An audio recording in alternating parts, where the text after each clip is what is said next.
Okay.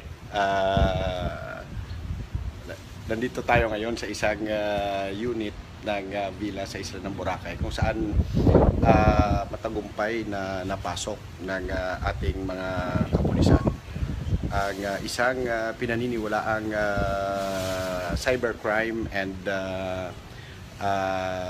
drug den, no, dito sa isla ng Boracay. Na aresto initially itong 25 mga Taiwanese national, okay, mga kababayan, at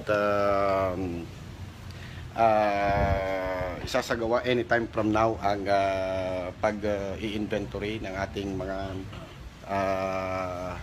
ang pag-i-inventory ng ating mga otoridad, no, kasama ang ating provincial prosecutor representative from Bureau of Immigration at ng mga representative mula naman sa PNP anti-cybercrime group na magmumula pa sa Metro Manila. Initial na mga na-recover dito mga kababayan, ipapakita namin sa inyo maya-maya ang mga gamit sa pagtawag at drugs, no, cocaine mismo ang mga na-recover dito. Ipapakita natin sa inyo. Teka lang ha, puntahan natin yung unit kung saan dito makikita yung okay, yan po mga kababayan. Ito yung mga ginagamit nila, oh, yan, oh, sa pag take ng yan so residue, no, ng droga, marijuana, mga kababayan. Teka lang, kunin natin ng video. Nahuli itong mga to initially kasi ang information ay supposed to be teka lang, supposed to be wait, okay, okay, yan. Dalawag cellphone ang gagamitin natin. Yan. Okay, hindi pa po okay. Supposed to be, ito yung kwarto at teka lang, puntahan natin yung mga unit naman ng nitong nasabing villa na yan, oh, ayaw nilang tumingin sa camera, oh. Yan yung mga Taiwanese national, 25 yan sila, no, yan, puntahan sila dito. Okay, baba tayo sa ilalim ng unit, no? Kasi nandito tayo sa taas. Baba tayo sa ilalim ng unit.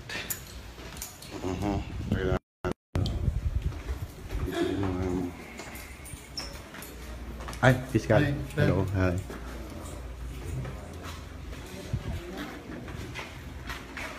Pogi-pogi. Ayan. Ito yung mga ito yung mga unit. Yan, improvise na yan. Improvise na mga booth, mga kababayan, na yan ang ginagamit nilang telepono pagtawag sa kanilang mga lulukuhin doon sa China. Tatawagan nila yung mga number na yan, nakanote yan, dami-dami mga numero. Yan, tatawagan nila yung mga yan doon sa China at lulukuhin nila, sasabihin kung ano-ano ang mga sasabihin kung ano-ano yung mga problema ng mga Chinese national na mga kababayan din nila at pipilitin na mag-transfer ng pera, no, magpa-transfer ng pera sa mga account nila. Okay, at yun, doon na maluloko na pag na-transfer na yung mga pera. Yan yung mga gamit nila, oh. Mga kababayan, yan po ang mga gamit nila. Sarado rito, parang call center na paano na napasok, mga kababayan. Yan. Okay, yan. Yung mga telephone units, no? Okay. Yan po ang mga initial na mga makikita pa lang natin na mga ebidensya sa pinaniniwalaang cyber crime or sindikato ng pagluloko ng kanilang mga kababayan. Dito sila naglalagi sa isla ng Boracay, dito sila nagtatago. Ang nangyari po dito, mga kababayan, ay kunwari merong initial daw na 3 Taiwanese national ang nagrenta nitong isang villa na ito at isang buong buwan na halos bihira lang lumabas. Yun pala, ang ginagawa dito sa loob, ginagyan nila ng division yung isang malapad na kwarto dito ng villa. Ilagyan nila ng division, halos isarado na nila yung buong villa. Naglagay ng mga foam, naggumawa nitong mga booth na to. Yan, ginawa nila yung mga booth na yan. Ilagyan nila ng mga foam. Kung makikita nyo, ito made of foam yan. Para pag tumawag ka sa pag tumatawag siya sa telepono, ang ganda ng quality ng kanilang boses. Kasi nga, hello, yan. Oh, hello, test mic. Pag nandito ka sa loob, yan. Pag nandito ka sa loob ng foam, mga kababayan, ay para talagang nasa loob ka ng announcer's booth, no? Hello, test mic. Yan, ganda ng soundproofing. Oh, ganda ng boses ko pag nandito ako sa loob. Oh. Yan. Ganyan po ang dito, mga kababayan, sa nasabing unit. Dinalagon, matagumpay na napasok to ng mga otoridad. Ang initial information kasi is merong nagbebenta ng illegal drugs, no? Lalong-lalo ng shabu or cocaine. But laking gulat na lang ng ating mga otoridad nung napasok nila itong pila nung positively na nagkaroon ng transaction, post or buyer, sa isang Taiwanese national. Penetrate itong nasabing villa at dito na tumambad sa ating mga kapulisan ang nasabing mga kagamitan na nagulat na lamang ang ating Boracay PNP at Manay PNP na uhala, ito yung mga gadget, ito yung mga masasabi nating mga ingredients, no? Mga kababayan, kung paano isasagawa ang cybercrime. O yan ang pinakagwapo ng Chief of Police. Sir, paano natin napasok po, sir? Sa kanan. Sa kanan? Okay, pinagpuyatan ni sir to eh. Oh, sir. Okay, so ilang araw natin, sir, na anong tawag dito? Nag-casing tayo dito. Ano bang initial information supposed to be? Ay, suspected drug laboratory. Okay. Suspected drug laboratory. Pero ang ginamit ninyong transaction is by bus. Okay. Mga anong oras exactly na pinasok ninyo ito, sir? Oras ba yung kanina? Parang, I think, paapak na ng 7 a.m. Kanina? Opo. Okay. Pero buong gabing pinuyatan natin ito. Hindi lang buong gabi. Ilang gabi? Ilang gabi. Okay. So, wala pang tulog si Police Senior Inspector Jess Bainon, mga kababayan. Kasi actually, siya mismo talaga ang personally na tumambay dito at wala pang ang tulog dahil nga after nung napasok nila to kanina ay yun na, sunod-sunod na ang contacts, datingan natin ng ating mga elements, no, na ng authorities para nga may sagawa itong nasabing inventory. So, yan po muna initially ang may bibigay nating report sa inyo live and direct. Mga kababayan, dito po sa isa okay, ayan. Para malaman nyo kung nasaan tayo, yan po ang makikita ninyong view. Okay. Teka. Kaya tayo sa rooftop. Ngayon, no?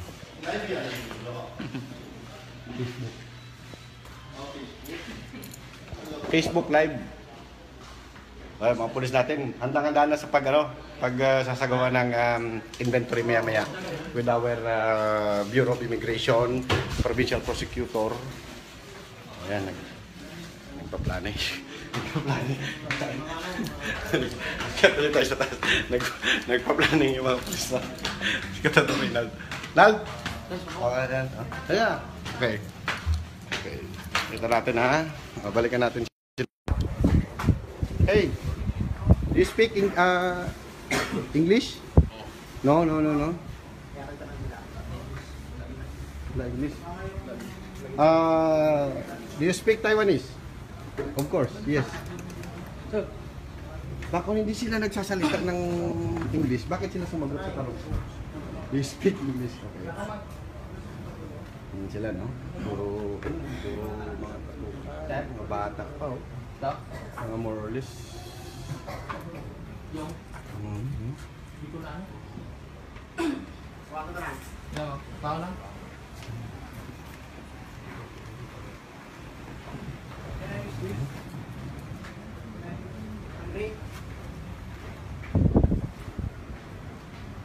Hungry? Eat. Okay, no noodles. You want ramen? Okay. Ayan. Ayan po. Oh. Nandito po tayo sa area ng Mount Luho sa Bulabog. Nasa likod ko po ang Bulabog area. So, isang unit po ng villa dito sa Mount Luho na area or Bulabog. Itong napasok ng ating mga kapulisan. Kung saan mga kababayan ay pinaniniwalaan once again na ito ay den ng mga cybercrime, no, nga sindikato at illegal drugs, mga kababayan. May mga nakita po ritong cocaine, hindi po shabu or what, no, kundi cocaine na tinitira nito mga kabataan na to ng mga Chinese nationals, mga kababayan. According sa information na kararating lang ng batch na to. So ilang buwan at siguro marahil ay taon na ganito ang style nila, no? Batch by batch daw, tag ilang buwan lang to sila mag-stay dito. Pag alis, papasok na naman yung another batch ng mga recruit nila, nasasali sa sindikato. Ilang buwan din silang ganyan na magiging trabaho dito, according kasi dun sa allowable na kanilang visa bilang tourist, probably, no, here in Boracay. Then after that, aalis na naman to isang batch, magpapalit na naman ng bagong batch. At itong villa na ito mostly ang kailangan nirerentahan ng magkano ang renta nila sa villa? Para mga 120,000 a month ang renta nila nitong Taiwanese National Group na ito dito sa villa na ito, mga kababayan, no, para makapamalagi at magawa nila continuously, no, itong kanilang sindikato bilang cybercrime. Ang kanilang mga niloloko, mga kababayan, sarili nilang mga kababayan, mga Chinese na tinatawagan nila, siguro ang modus dyan, kunwari may problema ka, ganito ganyan, kailangan mong mag-transfer ng pera sa account na to, itutuloy ba sa iyo yung kaso, meron kang utang, ihaharas nila sa phone. They have all the contact numbers. Sa dami ba naman ng mga Chinese nationals, mga kababayan, may telepono lahat yan, tatawagan nila, ihaharas, at meron talaga silang maluloko at mapapaniwala at mapipilitan na mag-transfer ng pera sa account ng sindikatong may hawak sa kanila or kakutsaba, mga boss nitong nasabing mga Chinese national. Okay?